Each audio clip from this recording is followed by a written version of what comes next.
eu acho que o IRB é uma boa, seguindo a sua postura aí, a sua colocação, a IRB é uma boa aposta. Cara, vamos falar de IRB. Qual é o case de IRB? Por que você acha? Porque essa é uma ação que polemizou para todos os lados. A internet fala dela todo dia. Hoje você acha que é uma boa apostar no projeto de IRB? E quais são os pontos que você acha que fazem isso daqui se tornar um investimento favorável, por exemplo? Bom, eu interpreto o seguinte. A IRB é uma empresa que tem dois grandes acionistas. Os dois maiores acionistas da IRB são dois bancos. E não é o Warren Buffett, não. Não é. Não, porque... Fake news. Alguém já Fake news. insinuou que talvez ele fosse, participar de uma estrutura melhor, em termos de seguro. Mas são o Bradesco, tá certo? E o Itaú. Eu costumo dizer o seguinte, eu interpretei que tanto o Bradesco como o Itaú, eles foram responsáveis por indicar aquele gestor que fez e que promoveu, né, uma administração fraudulenta. Está correto? Hoje é voz corrente disso. E o próprio administrador está sendo processado nos Estados Unidos em virtude de ter relatado e oferecido informações não válidas, tá certo? Informações. Então, o que aconteceu? Esse administrador, ele teve a oportunidade de apresentar lucros inexistentes, lucros que não haviam, que não existiam. Então, o que aconteceu? Esses lucros inexistentes tiveram um benfeitor ou dois benfeitores maiores. Eles foram através de dividendos, é isso? Lucros inexistentes, dividendos indevidos. Foram destinados a quem? Foram destinados ao Bradesco e ao Itaú. Então, a responsabilidade de fazer ressurgir essa empresa está na mão deles, tá? Não está na mão dos acionistas.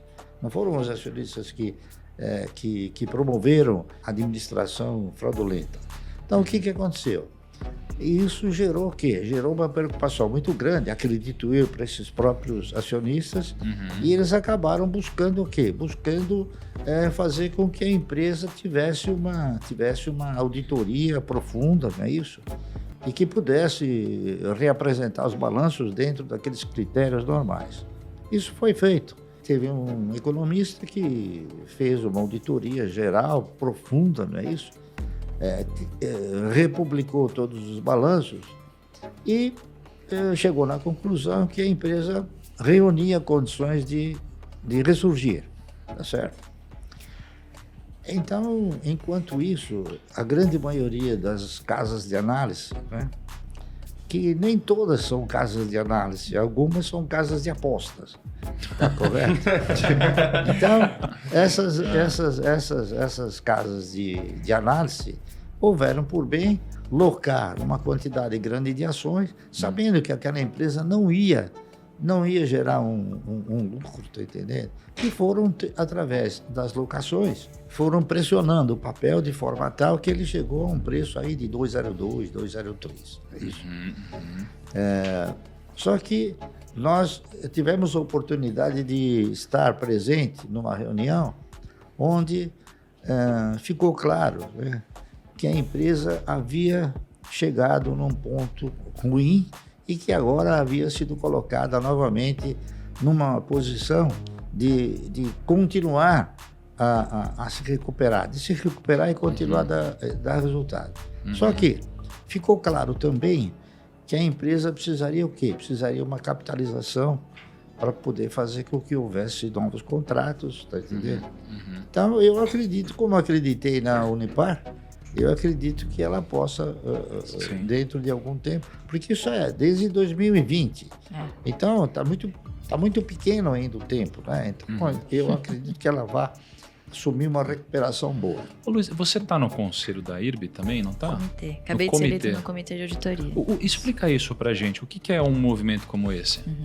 Vamos lá. A gente tentou no início do ano, em assembleia, né?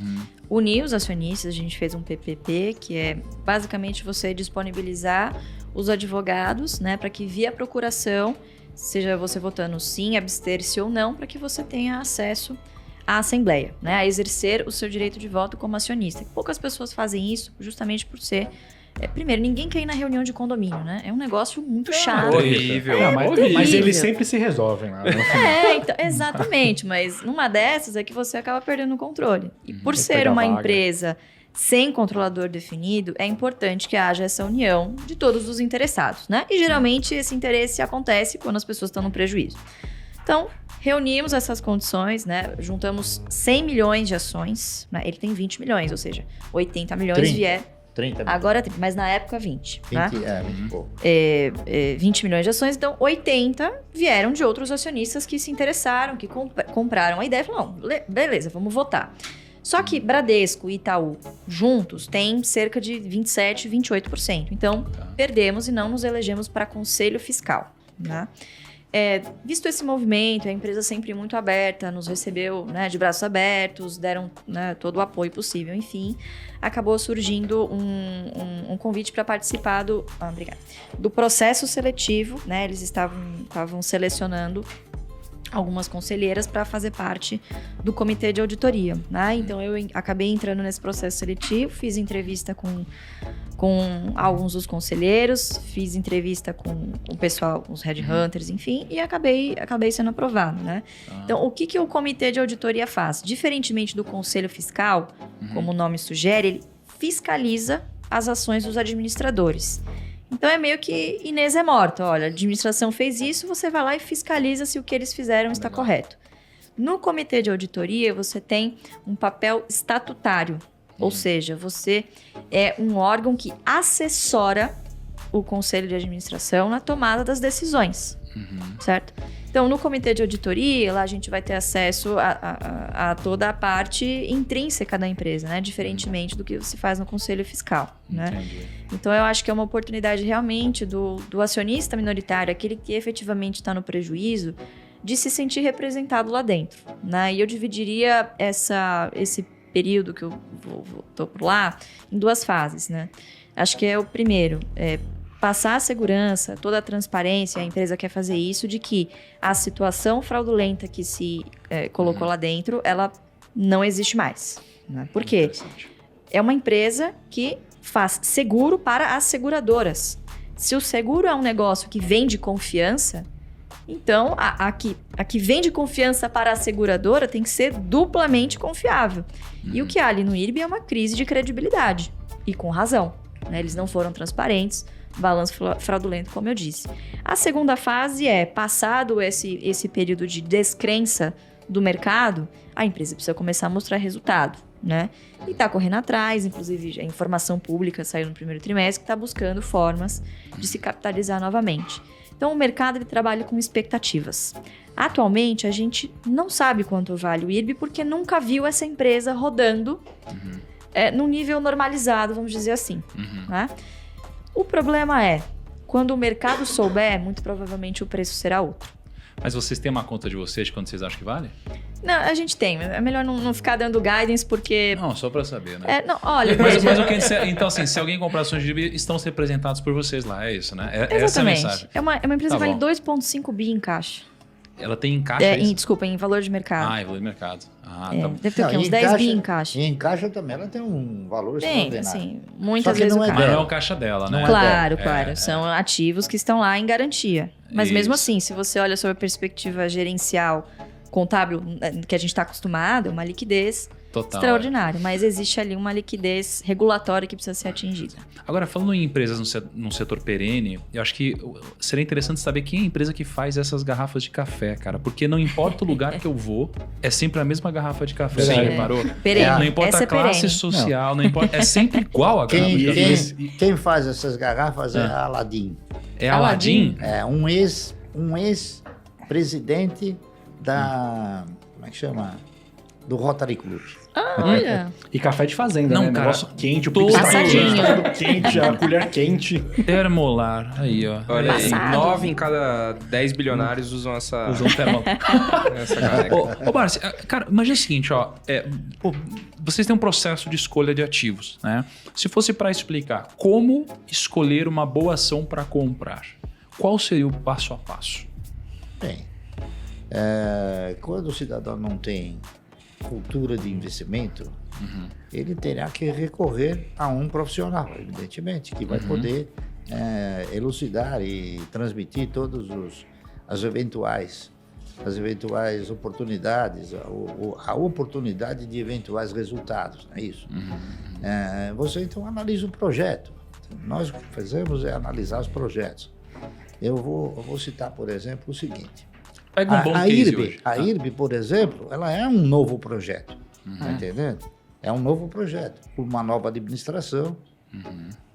E agora, com o comitê de auditoria, eu conversei com um dos participantes do comitê de auditoria, que é uma pessoa muito amiga, muito competente, e ele disse o seguinte: o Barsi, hoje a IRB não vai mais assinar contratos que assinou no passado. Tá entendendo? Então, os contratos que viriam agora seriam contratos que ostentem a perspectiva de bons resultados. Então, é o seguinte, tem coisas que o ex-administrador falou que a gente eu não sei, não posso provar, tá entendendo? Mas ele falou muitas coisas ruins em relação aos bancos, não é isso? Então, agora a gente vai ter uma segurança maior. Por quê? Porque além de ter essa pessoa amiga, você vai ter alguém que vai chegar e falar: não, esse contrato não é bom. Tá entendendo? Quais são suas 3 maiores apostas hoje, assim, no mercado? Quais seriam suas 3 queridinhas, assim? Tirando o IRB, que o IRB eu já entendi. Apostei no mercado, tá entendendo? Já usei a palavra. Porque eu acho que... Eu só quis colocar de uma outra forma. Quais são os 3 projetos que você mais acredita, senhor Barsi? Não, eu acredito o seguinte, eu acredito que a Auren vai ser um bom projeto, tá entendendo? Eu também fui um defensor emérito, né? De quando a Cielo estava R$2 e todos falavam: não, isso aí tá ruim, tá ruim. Eu avaliei, analisei, e hoje o papel dobrou de preço, quer dizer, está R$4, então não é nada, deu 100% de resultado, né? E eu acho que o IRB é uma boa, seguindo a sua postura aí, a sua colocação, a IRB é uma boa aposta. Vibra também, né? Vai, Vibra. Como? Vibra, né, também? Não, a Vibra também é outro papel, mas eu acho a Vibra, a Cosan, tá entendendo? São empresas que vão prosperar na sua...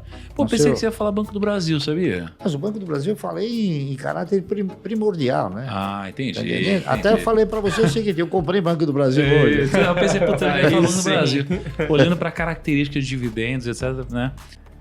A IRB custava R$40, pagava um ótimo dividendo, só que no instante em que colocaram um mau gestor, a empresa foi para o vinagre. Então, você ter a certeza que você tem um bom gestor é muito importante, tá correto? E isso é uma coisa que eu privilegio bastante. Avaliar o gestor para ver se ele tem condições, capacidade, tá certo? De gerir uma empresa como aquela.